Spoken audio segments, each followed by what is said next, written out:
یعنی سرکشوں کے لیے کہ ان کا وہی ٹھکانہ ہے، اس میں وہ صدیوں پڑے رہیں گے، وہاں نہ ٹھنڈک کا مزہ چکھیں گے نہ کچھ پینا نصیب ہوگا مگر کھولتا پانی اور بدبودار پیپ۔ یہ بدلہ ہے ان کے اعمال کے موافق۔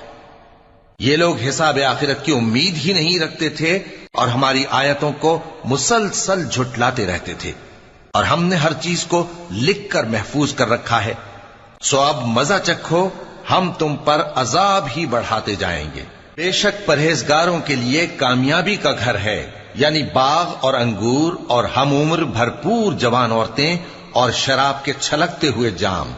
وہاں وہ نہ بیہودہ بات سنیں گے نہ جھٹلانے کی باتیں۔ اے نبی صلی اللہ علیہ وآلہ وسلم، یہ تمہارے پروردگار کی طرف سے صلہ ہوگا جو حساب کے مطابق انعام ہوگا۔ وہ پروردگار کہ جو کچھ آسمانوں اور زمین میں اور